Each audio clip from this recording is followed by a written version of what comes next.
My daughter-in-law slept with my husband just a week before we signed the divorce papers. I acted like I didn't know. At the meeting, when the lawyer slid a document across the table, one meant to strip me of my rights, I smiled. What I did next shocked everyone. I'm glad you're here. Follow my story and tell me where you're watching from. I'd love to know how far this story travels. That afternoon, sunlight filtered through the lace curtains of my dining room as I set out the good china for lunch. Holly had called that morning, her voice tight, almost strained, when she asked if we could talk, just the two of us. Something in her tone twisted my stomach, but I pushed it aside. Holly was my daughter-in-law Megan's older sister. We'd always been polite but not close. I smoothed my hands over the cream linen tablecloth I'd used for family gatherings for 30 years. At 64, I still took pride in keeping traditions alive and making my home feel warm. The house had been too quiet lately, just me wandering from room to room. Rick, my husband of 42 years, had been distant for months, always working late, or shutting himself away in his study. And my son Ethan, 35, was so wrapped up in his marriage to Megan that his visits had become quick and polite at best. The doorbell chimed. I opened the door to find Holly standing stiffly on my porch, clutching her purse like it was a shield. She looked pale, her usually perfect makeup smudged as if she'd been crying. "Linda, thank you for seeing me," she whispered. "Of course, honey. Come in." I led her to the dining room.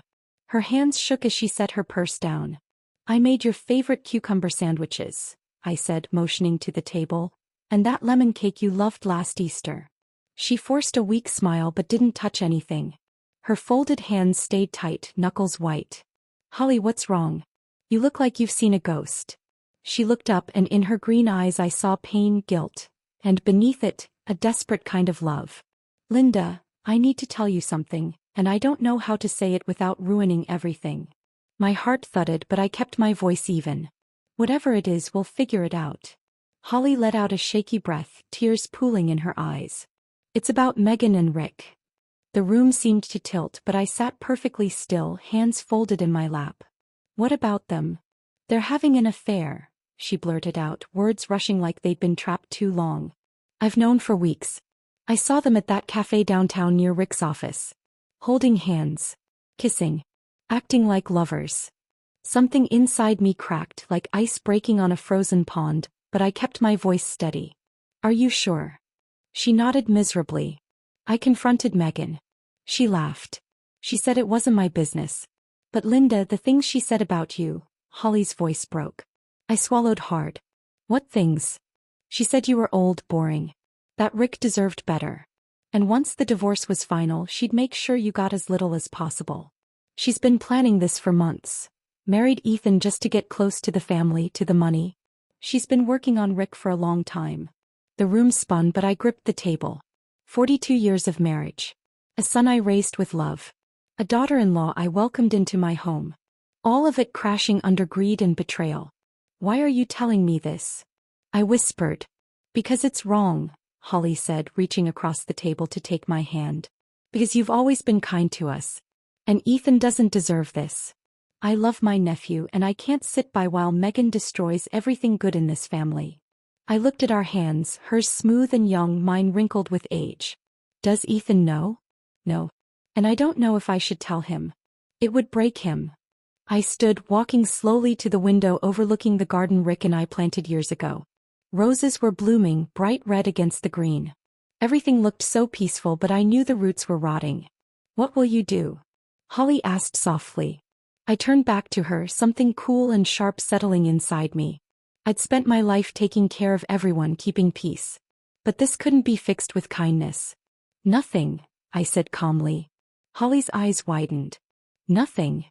I'm going to pretend I never heard this. I'll smile, be the devoted wife, the loving mom. I'll let them think they're winning." I sat down again, pouring tea with steady hands. "But Holly dear, some games take patience. And I've been patient for a very long time." Her eyes searched mine as if seeing me for the first time. "Does Megan know you're here?" "No.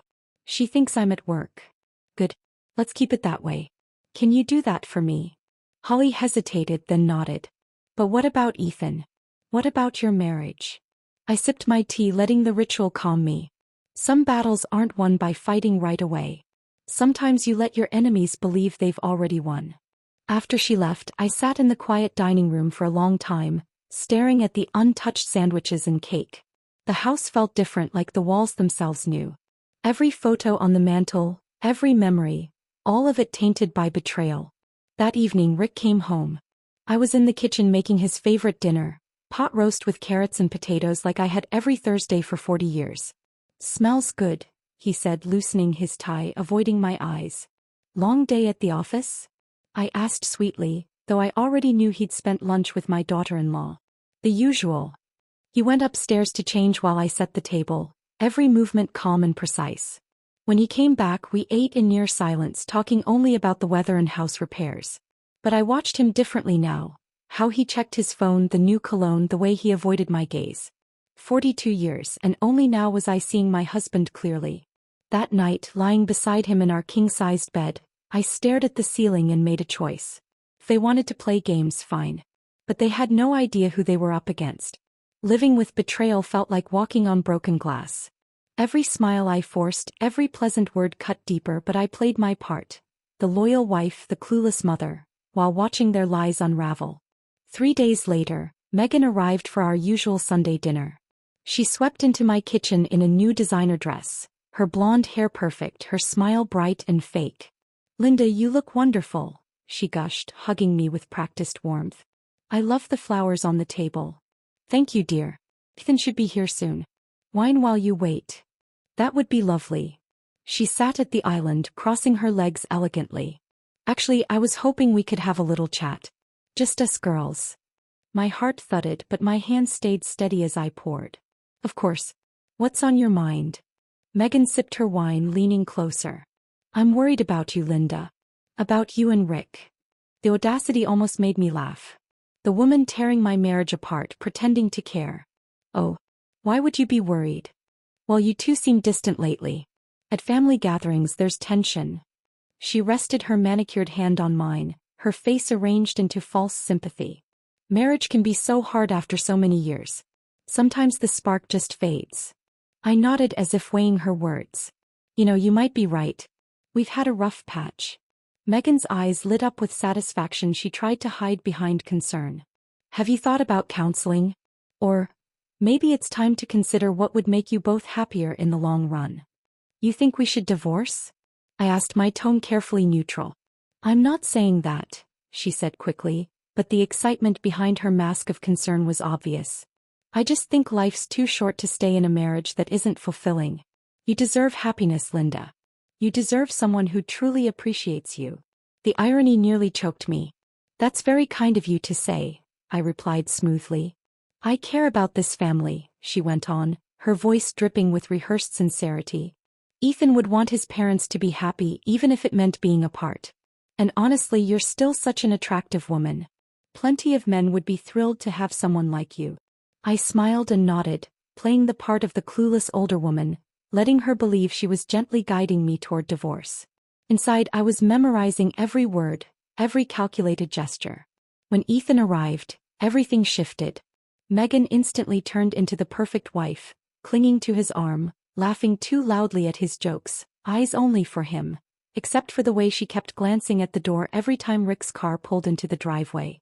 Rick walked into the dining room 20 minutes late, claiming work had kept him. Megan's cheeks flushed when he kissed my cheek, and I noticed the way their eyes held for a beat too long. "Sorry I'm late," Rick said, sliding into his chair. "Crisis at the Matthews account." "No problem," Ethan said cheerfully. "We were just talking about the vacation Megan and I are planning." "Oh, that's right," Rick said, suddenly paying attention. "Where to?" "Not sure yet," Megan answered, her voice soft, almost breathless. "Maybe somewhere warm, tropical. A place we can escape from everything." She looked at Rick when she said escape, and my stomach turned. I kept cutting my roast beef, smiling pleasantly. "That sounds wonderful," I said. "You young people work hard. You deserve a break." After dinner, while Ethan and I cleared the dishes, Megan and Rick stayed behind, whispering. I caught fragments. "Can't keep doing this." Megan's voice was tight, almost pleading. "Not much longer," Rick reassured. "She suspects something," Megan worried. "She doesn't know anything," Rick dismissed. They were wrong. I knew everything. Still, I loaded the dishwasher, humming softly as if I had no idea. The next week, I made an appointment with my own lawyer. Not the family attorney Rick and I had used for years, but a sharp woman named Patricia Chin who specialized in complex divorce cases. Her office was downtown, far from anywhere Rick's friends might notice me. Patricia was probably in her 40s, with smart, dark eyes and a calm confidence that put me at ease immediately. "Mrs. Miller," she said after I explained everything, "why haven't you confronted your husband?" I clasped my hands in my lap, choosing my words carefully. "Because I need to know exactly what I'm dealing with before I act. The house, our assets, our family legacy, I need to know where I stand legally." "Smart approach," Patricia nodded. "Let's start with the basics." For the next hour we went through it all. The house bought 40 years ago with money from my family, the investments built over decades, the business Rick inherited from his father, and most importantly, the trust my grandfather had set up, which included this house and several other properties. "This is interesting," Patricia said, scanning the trust papers I'd brought. "Your grandfather was ahead of his time. There's a clause about infidelity which is rare for trusts that old." My pulse quickened. "What does it say?" She read aloud. "If a marriage ends because of adultery, the innocent spouse keeps all trust properties. The guilty party forfeits any claim to them." Hope flickered in my chest for the first time in weeks. "So if I prove Rick's affair, you keep the house and the other properties tied to the trust. Assets Rick assumes he'll get half of." Patricia looked up. "And he has no idea about this, does he?" I shook my head. "He thinks it's just a standard divorce," she said. I left Patricia's office feeling lighter than I had in weeks. Rick and Megan thought they were playing chess, but they didn't even know all the pieces on the board. That evening, Rick forced his usual act, complimenting my cooking, asking about my day with fake warmth, kissing my forehead with lips that had been kissing Megan. But I could see the cracks. The guilt was eating at him, even while his arrogance told him he was winning. "Rick," I said as we got ready for bed, "I've been thinking about what Megan said about our marriage." He stiffened, his back to me. "What about it?" "Maybe she's right. Maybe we should think about our options." He turned, a flash of something, relief, excitement, in his eyes. "Are you saying you want a divorce?" I shrugged as if it didn't break me to say it. "I'm saying maybe it's time we both found happiness wherever that leads." Rick nodded slowly, pretending to be solemn but clearly pleased. "If that's what you want, Linda, I just want you to be happy." Liar. But I smiled, playing my role. "I want us both to be happy." That night, listening to Rick's steady breathing, I thought of Megan's smug smile, her expensive perfume, her hand on my son's shoulder while she planned her future with his father. They thought they'd already won. They had no idea the game was just beginning. The law offices of Peton and Associates took up the top floor of a sleek downtown high-rise, all marble and polished, wood meant to intimidate. I sat in the reception area, hands folded calmly in my lap, while Rick paced by the tall windows, checking his phone every few seconds. He'd been on edge all morning, snapping at me at breakfast, muttering about getting this over with. Megan insisted on coming, claiming she wanted to support Ethan through this difficult time. She sat next to my son now, her hand glued to his thigh, whispering reassurances. Ethan looked pale, devastated. He still believed this divorce was mutual, an unfortunate but friendly end to a long marriage. If only he knew. "Mrs. Miller, Mr. Miller." A tall man in an expensive suit approached, silver hair perfectly styled. "I'm Richard Peton. Thank you for coming." Rick had chosen him, calling him the best divorce attorney in the city.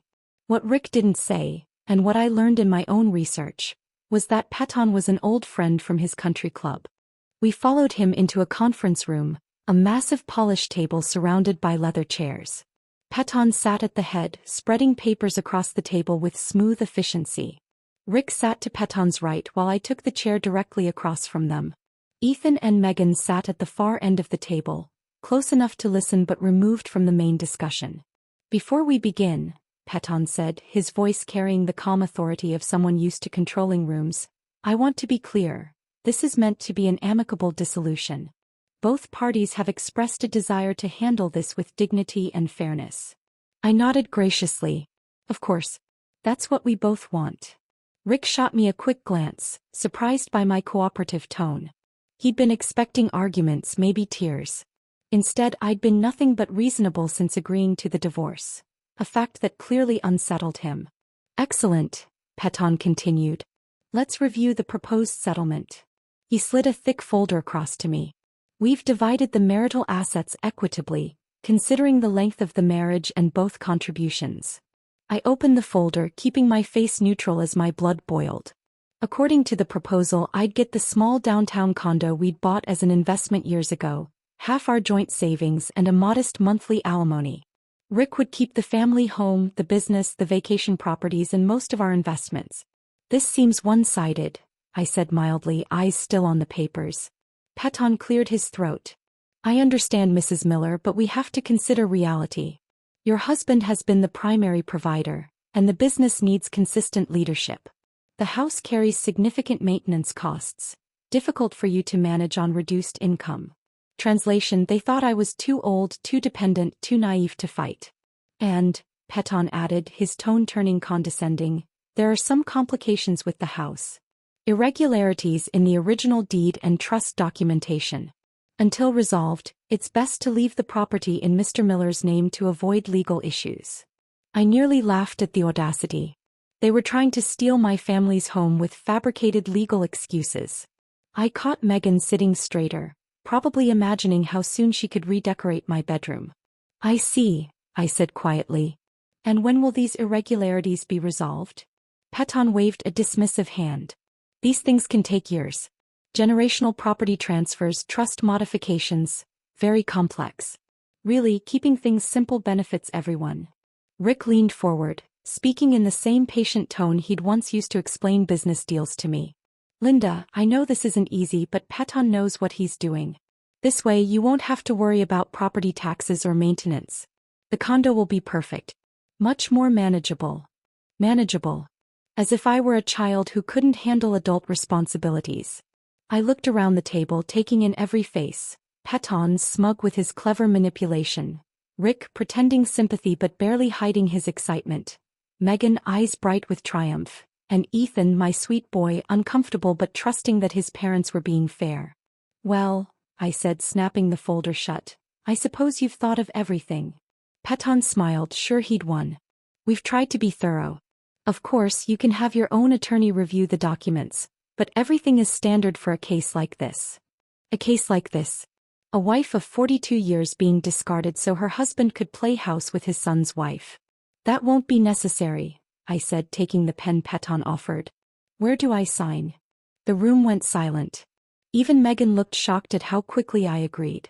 Are you sure, Mom? Ethan asked, worried. Maybe you should take time to think. I smiled at him, this good man who still believed in fairness because I'd raised him that way. Sweetheart, sometimes in life, you need to know when to fight and when to accept reality. Your father and I had a good run, but it's time for both of us to start new chapters. Rick frowned, confused by my easy surrender. He'd prepared for a fight, built arguments to justify why he deserved everything. My calmness made him nervous. Sign here, Peton said, pointing to the final page. I signed with steady strokes, the same signature I'd written on our marriage certificate 42 years ago. There, I said, setting the pen down and looking Rick in the eye.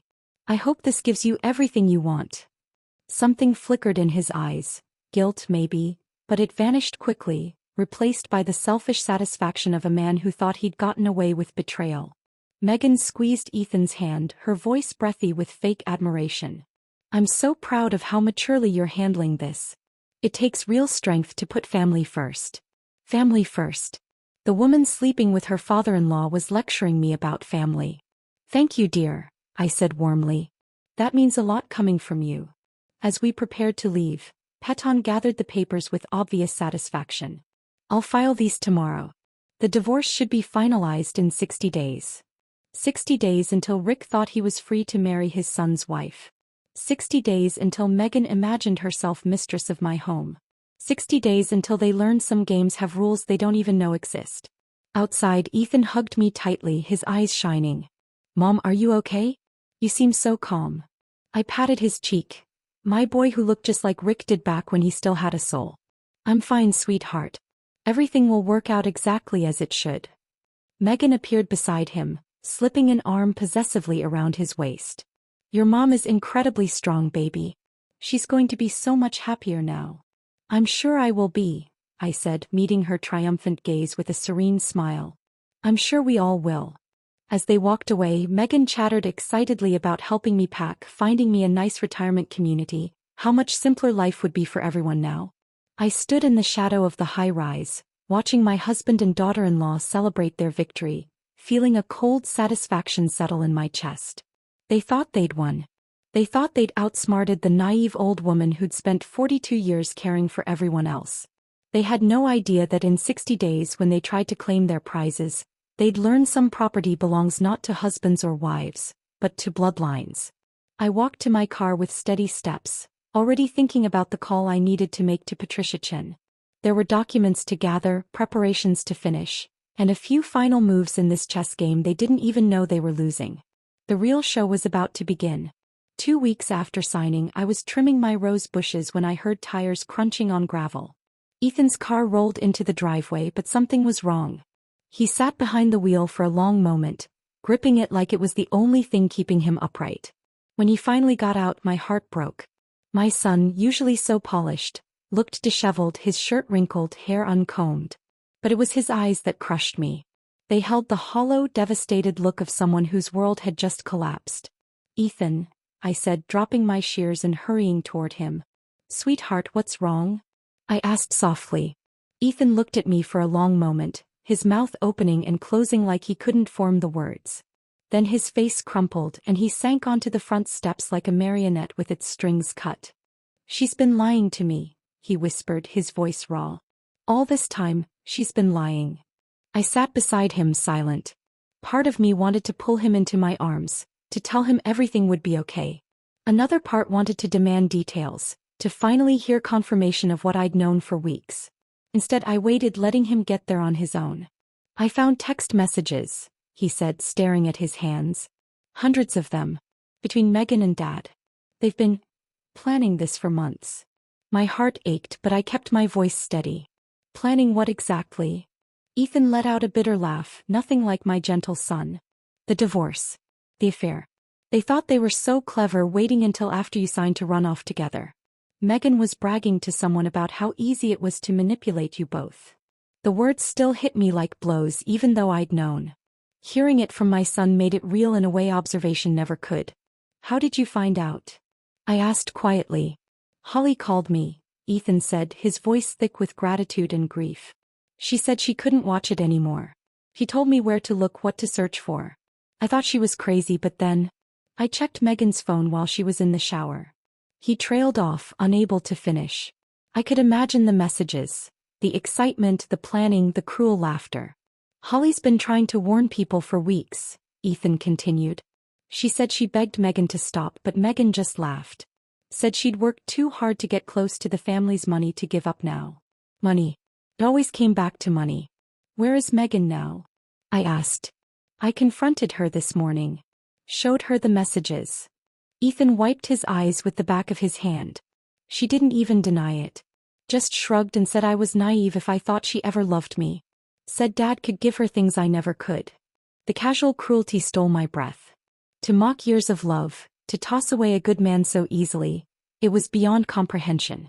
I threw her out, Ethan said, his voice firming. Gave her an hour to pack. He laughed. Mom said it didn't matter because soon she'd be living somewhere nicer anyway. Somewhere nicer. My family home, which she believed would soon be hers. I'm so sorry, sweetheart, I said, finally placing my hand on his shoulder. You didn't deserve any of this. He looked up, eyes bright with tears. How are you so calm? Dad betrayed you too. 42 years of marriage, thrown away for her. I studied my son, this good man I'd raised to believe in loyalty, and decided he deserved to know the truth. Ethan, there's something you need to know. About the divorce. About what really happened in that office. For the next hour, I told him everything. Holly's warning, my weeks of quiet observation, Patricia Chin, and the trust clauses Rick and Megan knew nothing about. I explained how I'd played the naive, defeated wife while gathering evidence and preparing my move. You knew, he whispered when I finished. I knew, I confirmed. And I let them think they'd won because sometimes the best strategy is to let your enemies show you who they are before you strike. Ethan stared at me almost in awe. Mom, I had no idea you were this strategic. I smiled sadly. 42 years of marriage teaches you when to fight and when to wait for the right moment. So what happens now? When Dad finds out about the trust? That's up to him and Megan. I stood brushing dirt from my gardening clothes. They made their choices. Now they live with the consequences. Ethan stood too, looking more like himself again. What about us? I know Megan was my wife, but I can't just pretend this didn't happen. You don't have to pretend, I assured him. You're innocent in this. You have every right to protect yourself. As if summoned, a car pulled into the driveway.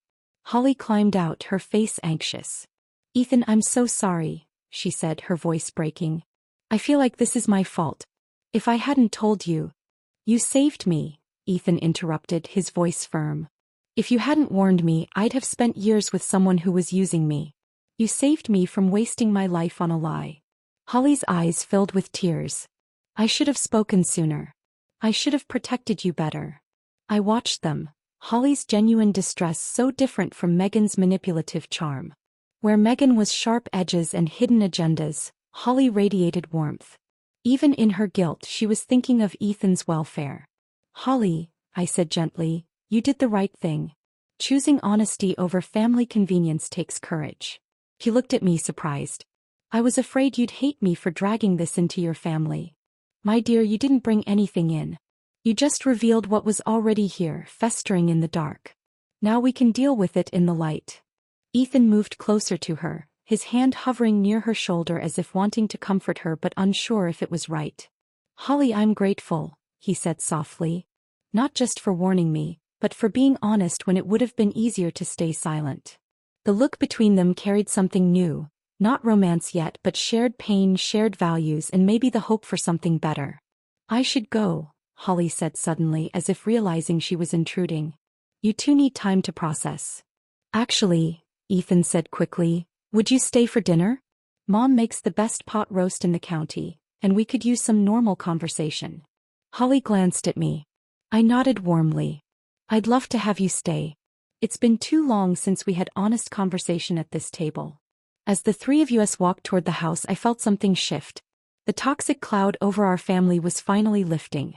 Megan's betrayal had been devastating, but it revealed the true character of everyone involved. Ethan was stronger than I'd given him credit for. Holly was proving to be everything her sister wasn't: loyal, honest, selfless. And I had rediscovered my own strength. My ability to plan, to wait, to fight for what mattered. That evening, as we sat around my kitchen table sharing stories and laughter, I watched Ethan and Holly together. There was something healing in their connection, born from betrayal but no longer defined by it. You know, Holly said quietly as we cleared dishes, Megan always said I was too soft, too trusting. She said nice people finish last. Ethan paused, looking at her. I used to think being decent was enough, that if you treated people well, they'd do the same. And now? I asked, curious how this would change him. Ethan glanced at Holly, then at me. Now I think being decent is still right, but it doesn't mean being naive. You can be kind and still protect yourself. Trust people who prove they deserve it. Later, as Holly prepared to leave, Ethan walked her to her car. Through the kitchen window, I watched them talk quietly in the driveway, their conversation soft and serious. When he came back inside, there was something different in his expression. Calmer, stronger. She's remarkable, Ethan said simply. Yes, she is, I agreed. Very different from her sister. Ethan nodded, thoughtful. I keep thinking about what you said earlier, about letting people show who they really are. Megan showed me exactly who she was, but I was too blind to see it. And Holly, she's been showing me who she is too. I almost missed it because I was focused on the wrong person. The heart heals, Ethan, I said gently, and when it does, it often sees more clearly than before. That night, as I prepared for bed in the house that would soon legally be mine again, I thought about the strange turns life takes. Megan's betrayal had been devastating, but it had also forced the truth into the open, revealed real loyalty, and created the chance for new beginnings built on honesty instead of lies. In trying to destroy our family, Megan had stripped away false loyalties and left only what was real and worth keeping. Tomorrow I'd call Patricia Chin and begin the final phase of my plan. But tonight, for the first time in months, I felt something unfamiliar. Hope. The call came on a Tuesday morning, 63 days after I signed those papers in Peton's office. I was sipping coffee on my back porch, watching the sunrise paint the sky gold and pink when my phone buzzed. Rick's name flashed on the screen. For the first time in months, I felt real amusement as I answered. "Hello, Rick. What the hell have you done?" His voice was raw with panic and rage, all pretense gone. I took a slow sip of coffee. "Good morning to you too. I'm fine, thanks for asking. The weather's lovely. Don't play games, Linda. My lawyer called. There's a problem with the house, something about a trust no one mentioned." "Oh, that," I said lightly. "Yes, I imagine that was quite a surprise." The silence stretched long enough that I wondered if he'd hung up. When he spoke again, his voice was lower, dangerous.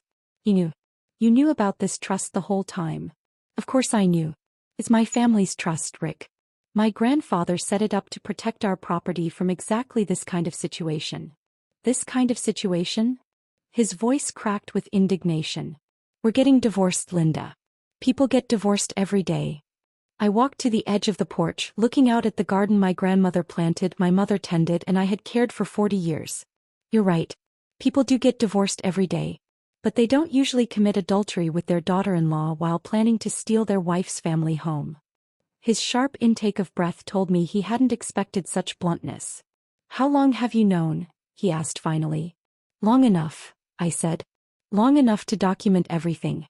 Long enough to protect what mattered. Long enough to watch you and Megan plan your little future in my family's house." "Our house," he corrected automatically, but there was no conviction now. "No, Rick. Never our house. The deed's always been in trust. You were allowed to live here as my husband, but you never owned a single brick. And now, since you ended our marriage through adultery, you've forfeited any right to remain here." Another silence. Then, in a small, broken voice, "Where am I supposed to go?" The pathetic question almost stirred pity. "Almost. I'm sure you and Megan will figure something out. You're both so clever. Linda, please. Can't we work something out? I know I made mistakes, but..." "Mistakes are forgetting to pick up milk," I cut in sharply. "Mistakes are missing an anniversary. What you did was a deliberate betrayal. You seduced our son's wife and plotted to steal my inheritance. That's not a mistake, Rick.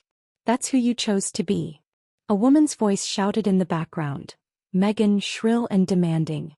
"I have to go," Rick said, his voice defeated. "But this isn't over." "Yes, it is," I replied calmly. "It's been over for a long time. You just didn't realize it yet." I hung up, sat back down, and finished my coffee in peaceful silence. The phone rang several more times. Rick's number, then an unknown one that was likely Megan, but I didn't answer. I had nothing more to say to either of them. An hour later, Ethan's car pulled into the driveway. He looked grim but resolute as he climbed the porch steps, Holly at his side holding a manila folder. "Mom, we need to talk," he said firmly. "Of course. Sit down." Ethan took the chair across from me while Holly settled beside him, their closeness showing the bond that had grown between them these past weeks. "Holly's been helping me go through Megan's things," Ethan began. "We found something you need to see." Holly opened the folder and pulled out papers. These were hidden in a lockbox in Megan's closet. I think they show how long this was planned. The first document was a copy of my grandfather's will, covered in Megan's notes about property values and inheritance laws. The second was a detailed timeline of when she planned to seduce Rick, when to start divorce proceedings, and when they expected to take the house. But it was the third document that chilled me to the bone. A life insurance policy on me taken out 6 months ago, naming Megan as the beneficiary. "She forged your signature," Holly said quietly. "I checked with the insurance company. They have no record of you agreeing to this." Ethan's face was pale with fury. "She wasn't just trying to steal from you, Mom. She was planning to." He couldn't finish. I stared at the policy, feeling cold. The woman I had welcomed into my family, treated like a daughter, had been planning more than financial ruin. "There's more," Holly said, pulling out an email. "This is from a private investigator Megan hired to dig into your family's assets. She's been studying the trust for months, trying to find loopholes.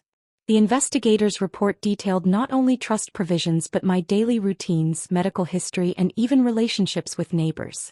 Megan had been studying me like prey." "Ethan, you need to take these to the police," I said steadily. Already done, he said. I called Detective Martinez this morning. He's opening an investigation into identity theft and insurance fraud. We sat in silence, absorbing the weight of Megan's betrayal. She hadn't just been unfaithful, she had been plotting to destroy our family completely. There's something else, Holly said hesitantly. Something I should have told you weeks ago. Ethan squeezed her hand. Go ahead. Megan isn't just manipulative. He's dangerous. This isn't the first time. Holly's voice was barely above a whisper. Our Aunt Eleanor died 2 years ago. Sudden heart attack. Megan was taking care of her, handling her medications. Afterward, Megan inherited her house and savings. She wasn't grief-stricken, she was satisfied. Did you tell the police? I asked. Holly nodded. Detective Martinez is looking into Eleanor's death too. He said they might exhume the body if they find enough evidence. We were interrupted by the sound of a car pulling aggressively into the driveway. Through the trees I spotted Rick's Mercedes followed by a small moving truck. Megan climbed out of the passenger seat like a fury, her perfect mask cracking to reveal the predator beneath. That's my cue to go inside, I said standing. Ethan, Holly, would you handle this? I don't think I can look at them right now without saying something I'd regret. From my living room window I watched the confrontation unfold. Megan was screaming at Ethan, her face twisted with rage as she pointed at the house. Rick stood by the truck, shoulders slumped, defeated. 2 movers hovered, unsure if they should unload. Ethan's voice carried through the glass, calm but firm. You're not welcome here, Megan. Neither of you are. This is my house. Megan shrieked. We signed papers. It's ours. No, Holly said, stepping up beside Ethan. It never was. It never will be. Megan's glare was pure venom. You did this. You poisoned them against me. You're jealous because I escaped our pathetic family while you're still stuck being nobody. I'd rather be nobody than be you, Holly said quietly. Megan lunged, but Ethan stepped between them, his presence enough to stop her. For a moment the 3 of them stood frozen. Ethan and Holly strong and united, Megan isolated in her rage. Get off my property, Ethan said, his voice carrying an authority I'd never heard before. You have 5 minutes to get in that truck and leave or I'm calling the police. Rick finally spoke, tired and broken. Come on, Megan. It's over. But Megan spun toward the house, wild-eyed, spotting me in the window. This isn't over, she screamed. You think you're so smart, but I know things about this family. Secrets that could destroy you all. I opened the window slightly, my voice carrying. The only secrets being destroyed today are yours, dear. Detective Martinez is very interested in your relationship with your Aunt Eleanor. Megan's face went white. Rick grabbed her arm, pulling her toward the truck with sudden urgency. We're leaving, he called. We're leaving now. As the truck drove off, followed by Rick's Mercedes, I felt something inside me loosen. The strangers who tried to steal my home and legacy, and maybe worse, were finally gone. Ethan and Holly came inside, looking drained but victorious. It's over, Ethan said, collapsing into my armchair. The house part is over, I corrected gently. But Megan still has to face what she's done. The fraud, the forgery, maybe even Eleanor's death. Justice moves slowly, but it moves. Holly curled up on the couch, looking younger than her 30 years. I keep thinking I should feel sorry for her. She's my sister, but I can't. She chose this path. You don't owe her sympathy, I said. She made her choices. Now she lives with them. That evening the 3 of us prepared dinner together. It felt like a quiet celebration. Survival, integrity, and the bonds that mattered. Watching Ethan and Holly work side by side, I saw something real growing between them.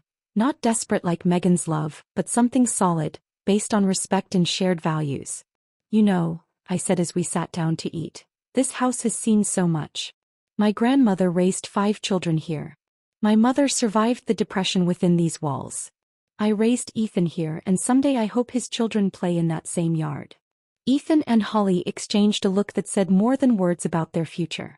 But tonight, I continued, raising my wine glass, we celebrate that this house stays in the hands of people who know what family really means. We toasted to new beginnings. Rick and Megan had tried to destroy everything I loved, but in the end, they only showed us what was truly precious. 6 months later, I stood in my kitchen preparing Thanksgiving dinner. The same kitchen where I'd once endured Megan's false sympathy. Today it felt different. Warm, honest, filled with real laughter. Ethan was at the stove, basting the turkey with the same concentration he'd had as a boy learning to tie his shoes. Holly sat at the island, her engagement ring catching the afternoon light as she chopped vegetables. They'd announced their engagement a month ago, and seeing them together still filled me with quiet joy. "Mom, the sweet potatoes timer's going off," Ethan called, sleeves rolled up, apron in place. "I've got it," Holly said, sliding off her stool. Over the past months she had become part of our home's rhythm. Cooking, gardening, and helping with the countless little things that make a house a home. The doorbell rang. Expecting the Hendersons, I opened the door and found Detective Martinez instead, his expression serious but not grim. "Mrs. Miller, I hope I'm not interrupting your holiday." "Not at all, Detective. Please come in." "Food." He followed me to the living room, shaking his head. "I wanted to update you before the holiday. Megan Holbrook has been formally charged with insurance fraud, identity theft, and conspiracy to commit fraud. The district attorney is confident in convictions." "And Eleanor?" Holly asked quietly. Martinez's face grew solemn. "The exhumation revealed digitalis in her system, levels consistent with deliberate poisoning. We're building a first-degree murder case. Megan's fingerprints were on the medicine bottles. She researched digitalis online for weeks before Eleanor's death." Holly's hand flew to her mouth. "She really killed her." "What about Rick?" I asked. "No evidence he was involved in Eleanor's death. But he's been charged as an accessory to the fraud schemes. His cooperation will likely reduce his sentence." After Martinez left, we sat in silence, processing. Justice was coming, but it felt bittersweet. Eleanor was still gone. Ethan's marriage was still broken. And 42 years of my life had crumbled when my husband chose betrayal. "Are you okay, Mom?" Ethan asked softly. "I'm relieved," I said after a moment. "Relieved Megan can't hurt anyone else. Relieved Eleanor will get justice. But mostly relieved we survived this with our integrity intact." Holly squeezed my hand. "I keep thinking about the what ifs. What if I hadn't told you? What if you hadn't known about the trust? What if Megan had succeeded?" "But she didn't," Ethan said firmly. "We're stronger now because of it." He was right. The past 6 months had tested us, but we'd come through stronger, closer, and more aware of what mattered. The Hendersons arrived soon after, followed by Patricia Chin and her husband, now friends thanks to our shared love of gardening. The dining room filled with genuine laughter, the kind that can't be faked or manipulated. As we sat to eat, I looked around at the faces of people who cared without agenda. This was what Megan never understood. That true wealth isn't measured in property or money, but in the quality of the relationships you build. Before we ate, I stood raising my glass. This year has been one of the hardest of my life. I lost a marriage I thought would last forever. I discovered someone I loved was capable of unimaginable betrayal. I learned my family was under attack from within. I paused, meeting each gaze around the table. But I also learned I'm stronger than I ever imagined. I learned my son is a man of integrity, someone who chooses love over revenge. And I learned the greatest gifts sometimes come disguised as losses. I looked directly at Holly, this woman brave enough to speak truth when silence would have been easier. I learned that family isn't just about blood. It's about people who stand by you when the world tries to tear you down. People who choose honesty over convenience, loyalty over self-interest. Ethan stood raising his glass. "To Mom, who taught us that grace under pressure isn't just a saying, it's a way of life." "To Linda," Patricia added, smiling, "who proved that patience and planning can overcome any adversary." "To new beginnings," Holly said softly. "And to the families we choose as much as the ones we're born into," Ethan finished. As we clinked glasses, I felt something settle inside me. Not because the story was over, but because I finally understood who I was. Ethan and Holly would marry in the spring. There would be grandchildren one day. Life would continue with its joys and challenges. But I was no longer just Rick's wife or Ethan's mother. I was Linda Miller, keeper of my family's legacy, survivor of betrayal, and architect of my own future. After dinner, as guests prepared to leave, Patricia pulled me aside. "Have you thought about what you'll do with the downtown condo? The one from the divorce settlement?" I smiled. "I'm thinking of turning it into a refuge for women rebuilding after divorce. Nothing big or institutional, just a quiet place to stay while they figure out their next chapter. Patricia nodded approvingly. Megan probably thought she was taking something valuable from you with that settlement. She had no idea she was giving you away to help others. Funny, isn't it? Her greed became the foundation for something good. Later that evening, after Ethan and Holly had gone back to their apartment, I walked through the quiet house, turning off lights, checking locks. The same ritual I'd done for 40 years. But now it felt peaceful, secure, not just automatic. In my bedroom, I opened the jewelry box where I kept my most treasured things. Past my mother's pearl necklace, past my grandmother's gold bracelet, I found what I was looking for: my original wedding ring. The simple gold band Rick had slipped onto my finger when we were young and full of dreams. I held it up to the lamplight, reading the inscription inside: forever and always. Forever had lasted 42 years. Always had ended the day he chose another woman over his family. But that didn't erase the good years or the love that had once been real. I placed the ring back in the box, not with anger, not with sadness, but with acceptance. That chapter was over. The story continued. My phone buzzed with a text from Ethan. "Thank you for an amazing Thanksgiving, Mom. Holly and I are so grateful to have you in our lives." I typed back, "Thank you for becoming the man I always knew you could be. Sleep well." A second message appeared, this one from Holly. "I never had a mother who believed in me the way you do. Thank you for showing me what real strength looks like." I wiped away tears. At 64, I was discovering that some of life's greatest gifts come in the second act. When you finally know your worth and refuse to accept anything less. The house settled around me, creaking softly like it always had. But tonight it felt alive, solid, strong. I thought of my grandmother who raised 5 children here during the Depression. Of my mother who kept it safe during World War II when my father was overseas. I was part of that chain of strong women who protected what mattered, who faced adversity with grace. Megan had tried to break that chain, but she'd only strengthened it. Tomorrow I would start planning the refuge for women, turning the condo that was supposed to be my consolation prize into a new beginning for someone else. Next month I would help Ethan and Holly plan their wedding, right here in the garden where my grandparents had married 80 years ago. But tonight I was simply grateful. For survival, for discovery, for finally understanding who I was when everything false had been stripped away. Outside my window, the November wind rustled through the oak tree Rick and I had planted on our 10th anniversary. It had weathered storms, droughts, and countless seasons. Like me, it had bent but not broken. It endured, and in spring it would bloom again. And so would I. Now I'm curious about you listening to my story. What would you do if you were in my place? Have you ever faced something similar? Comment below. And on the final screen I'm leaving 2 other stories that are channel favorites. They'll surprise you. Thank you for staying with me to the end.